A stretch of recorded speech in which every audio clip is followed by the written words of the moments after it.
Buenos días a todos, buenas tardes. Buenas tardes, doctor Carlos Martínez Assad, bienvenido. A nombre del señor alcalde Giovanni Gutiérrez, de su equipo, les damos la más cordial bienvenida por el privilegio de tener aquí al maestro Carlos Martínez Assad. En este día que se marca como diríamos la última etapa de Coyoacán, que son 500 años, porque Coyoacán tiene una historia cultural de casi o más de 2000 años.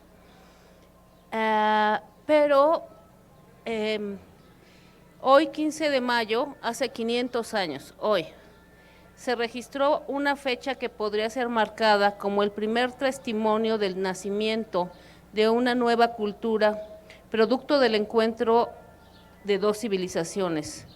Pues ese día Hernán Cortés dirige al rey Carlos V su tercera carta de relación, en la que asienta que establece en Coyoacán para fundar un gobierno para las tierras de América. El ayuntamiento en Coyoacán, que es el ayuntamiento para la Nueva España. En Coyoacán, Hernán Cortés vive con la Malinche, Malitzin, y se alía con la aristocracia indígena de estas tierras para construir una nueva ciudad de México sobre las ruinas de Tenochtitlan. Muchísimas gracias, ese día es muy importante hoy para Coyoacán, en la construcción de esta cultura de lo que somos los mexicanos. Aquí Hernán Cortés reconoció al hijo de Malinche, Martín Cortés, y el reconocimiento legal que no se dio, que cuando llegaron a Argentina o a Chile o a otros países, los colonizadores aniquilaron a los indígenas. En Perú, Ecuador y otras tierras se mezclaron, pero no legalizaron. El hecho de que Hernán Cortés saliera con hombres de Cuba, de Santiago de Cuba, México, sin mujeres, quería fundar una nueva estirpe. El reconocimiento legal de Martín Cortés marca el nacimiento del mestizaje, lo que somos los mexicanos, mezcla español, indígena, en toda la extensión de la palabra somos mestizos, mexicanos. Bienvenidos, muchísimas gracias, es de verdad, es un día tan especial para Coyoacán y que ustedes nos acompañen, nos enriquece y que el doctor haya aceptado compartir con nosotros esa pasión por Coyoacán. Muchísimas gracias y le cedo la palabra a Lupita Ocampo.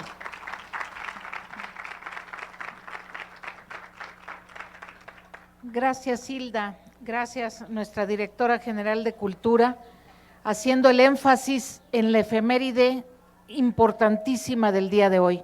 Además, el día de hoy es Día de los Maestros, entonces hay que felicitar al doctor porque él es maestro también.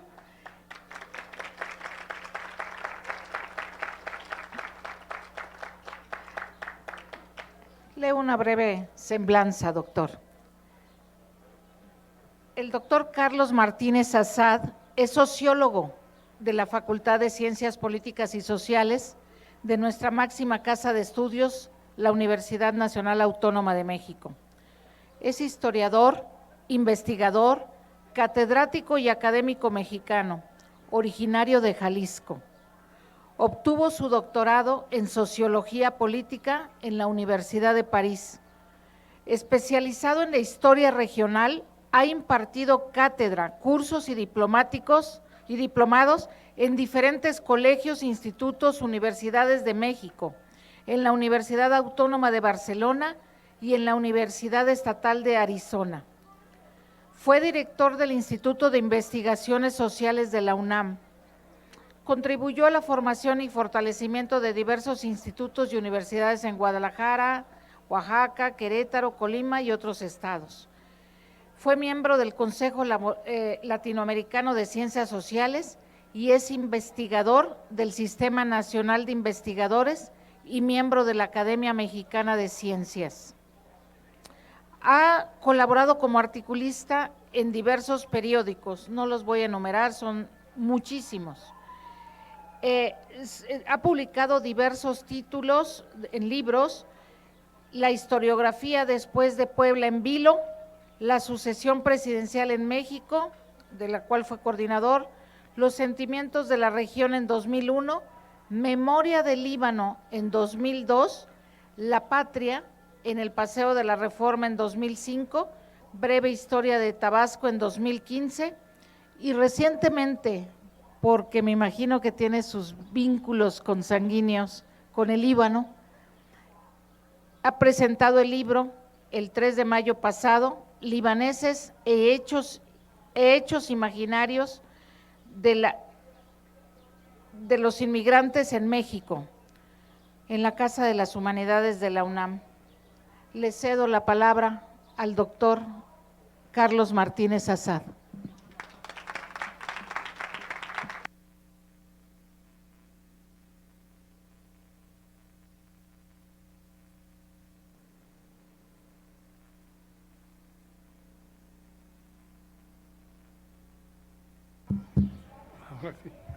Muy buenas tardes, agradezco a todos ustedes su presencia en esta tarde tan calurosa de una temporada que creo que está más caliente que otros años.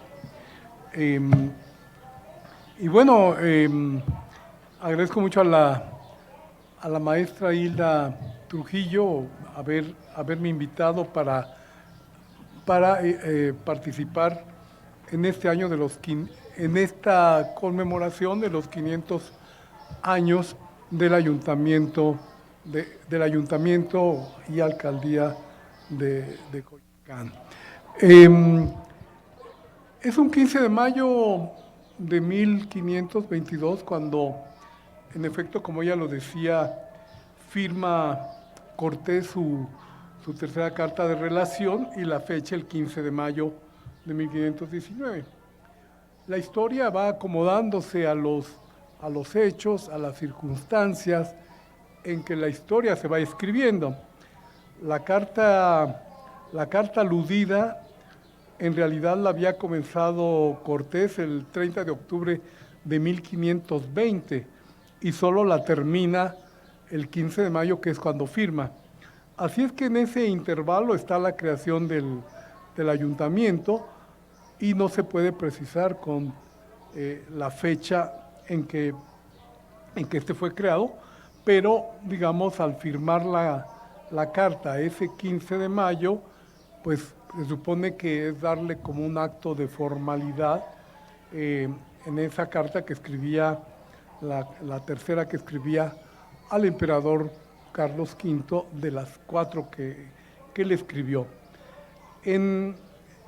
A mí lo que me parece interesante de esa carta es que va rememorando los hechos de la primera derrota que él sufrió en 1520 frente a la gran Tenochtitlan, su salida de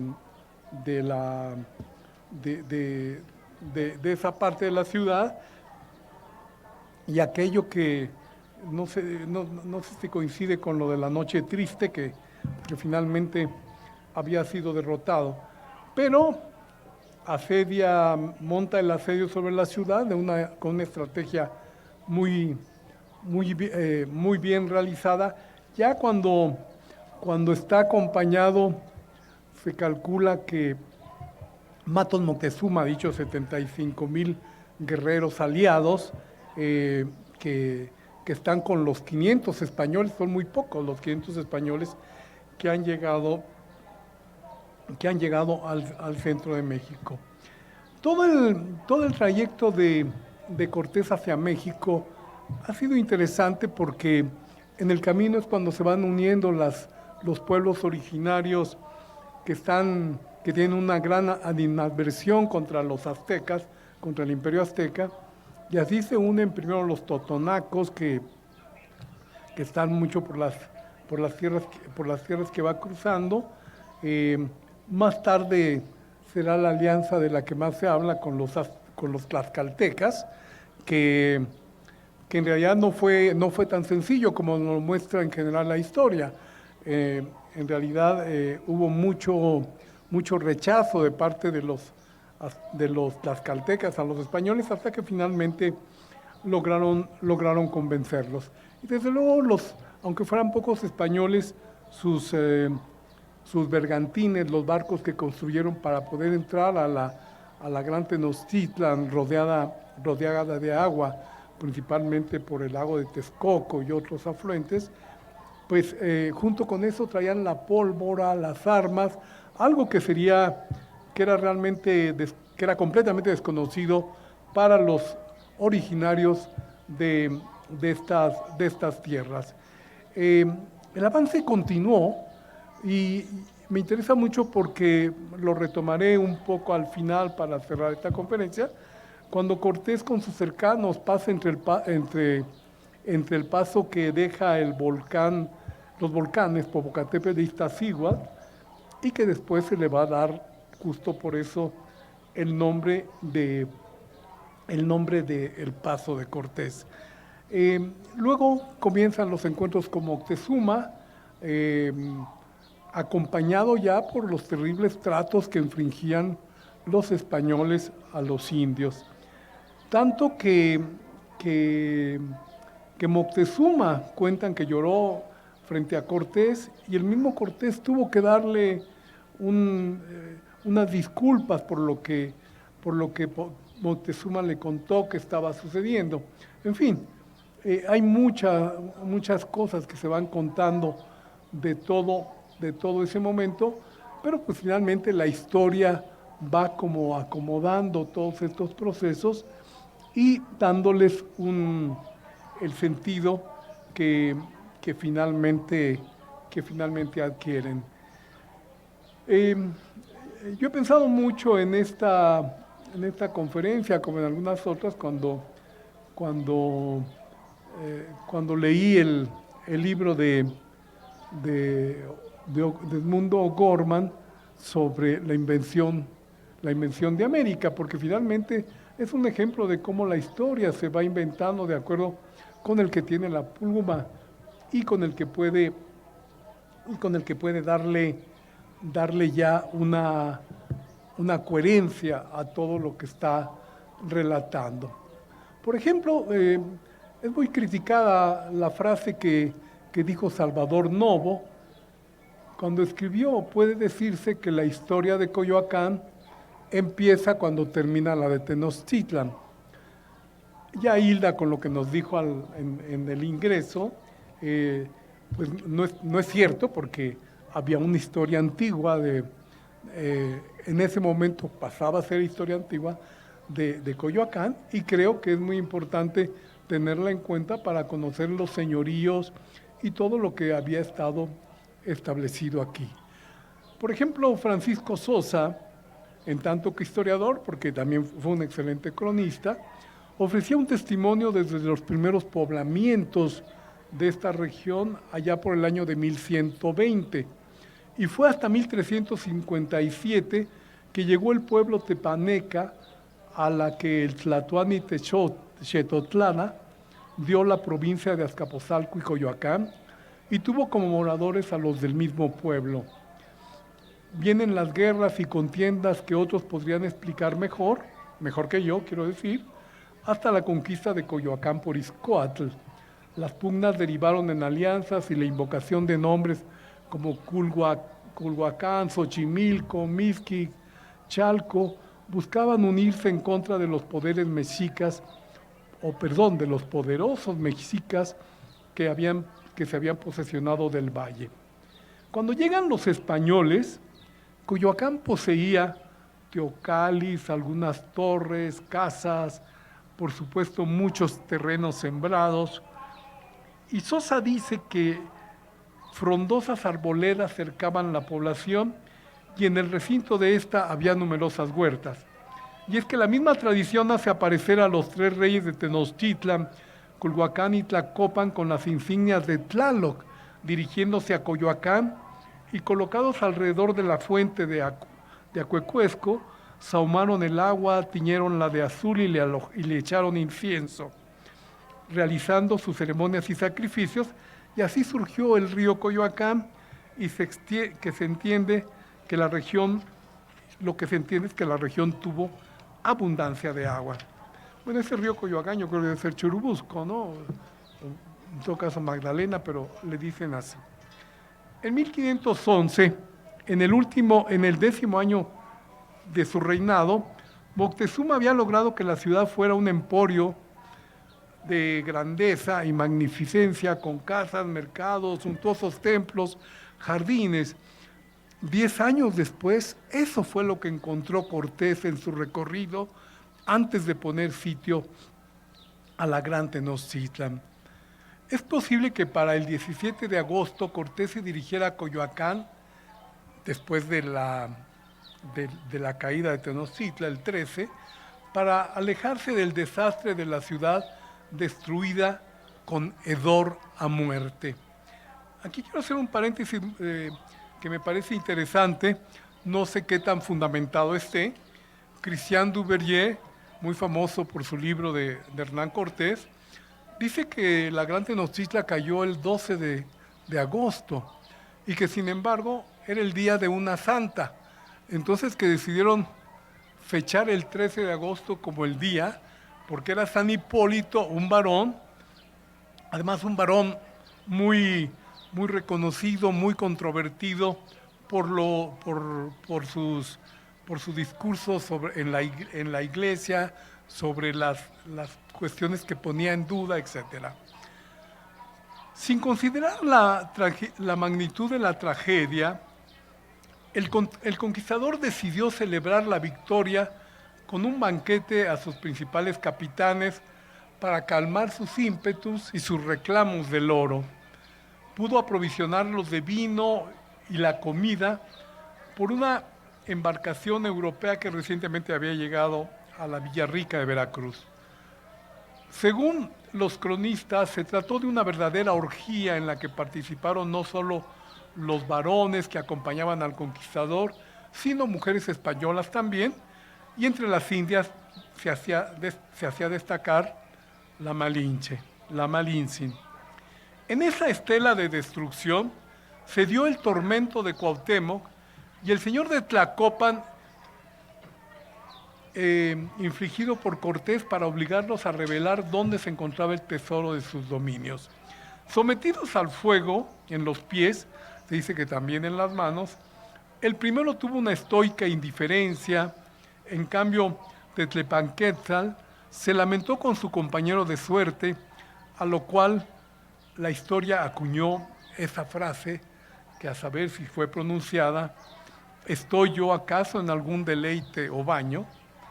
El crimen apenas comenzaba, si sabemos que Cuauhtémoc sería ahorcado hasta 4 años más tarde, según la cuarta carta de relación, donde relata Cortés al emperador Carlos V lo que fue el camino a las Cibueras y donde quedó el cuerpo de Cuauhtémoc colgado en algún árbol del Golfo de México. Ya ubicado en Coyoacán, el lugar elegido mientras ordenaba la reconstrucción de Tenochtitlan, en un entorno de agua abundante, como nos han descrito varios de los historiadores, con sus apantles, sembradíos, escribió la tercera carta, esa a la que hemos aludido, fechada el 15 de mayo de 1522. Y algo que es muy interesante de la carta también es cuando en las primeras impresiones de Tenochtitlan habla de que se trataba de una ciudad tan grande como Sevilla o como Córdoba. Pronto la vida continuó, pero en el mismo año surgió un drama personal del conquistador. Todo quedó escrito en el proceso instruido en la Audiencia de México de 1529, 7 años después, que se realizó a petición de María de Marcaida, hermana de la esposa de Cortés, donde se relató el drama que luego relataría Orozco Iberra sobre los hechos acontecidos en la fiesta de Todos los Santos de ese año, que llenó de invitados la casa del conquistador para agasajar a doña Catalina Juárez, llamada la Marcaida por su segundo apellido, o por el apellido de su madre más bien, entonces no se usaba esto que fuera segundo apellido, había hecho traer de Cuba, donde la desposó antes de iniciar el trayecto hacia Tenochtitlan. Aquella noche se comió y se bebió, y cuando ya estaban retirados en sus aposentos, Cortés hizo traer a los sirvientes a su habitación, mostrándoles que su esposa estaba muerta. No estuvieron convencidos de que las cosas hubieran sido de esa manera, y los sirvientes fueron los que se encargaron de divulgar el hecho de que el marido lo había ahorcado. Sobre eso se sigue hablando y discutiendo mucho, y creo que la verdad no va a ser fácilmente develada. El cronista Luis Ebrard disiente y dice que la Marcaida no murió ahorcada, sino debido al asma que padecía y que el clima de la Ciudad de México, tan frío, etcétera, la había hecho morir de asma. Pero aquí ya veo que los que saben me están diciendo que no, o la mató o se murió de asma, pero el hecho que la esposa desapareció cuando al fin él ya comenzaba a vivir en la opulencia que le daban estas tierras recién conquistadas, y que él supo hacer realmente como, lo que ha quedado hasta ahora como referentes cuando estaba haciendo todas las concesiones, los repartimientos de tierras, creando las encomiendas, etcétera, pues una política que se estableció en ese momento y que fue dando origen a todo lo que pues ahora prevalece en esta demarcación.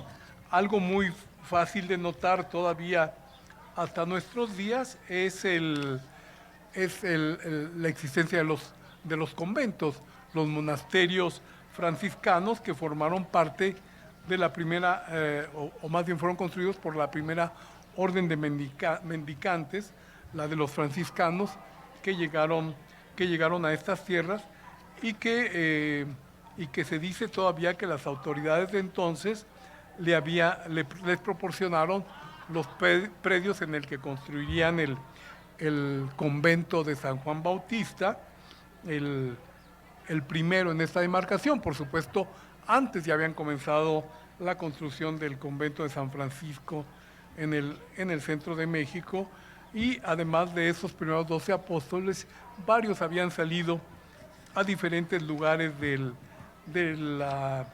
estas tierras recién conquistadas para emprender lo que fue la obra autorizada por el emperador, la evangelización de México, que fue lo que pues se convertía como en el argumento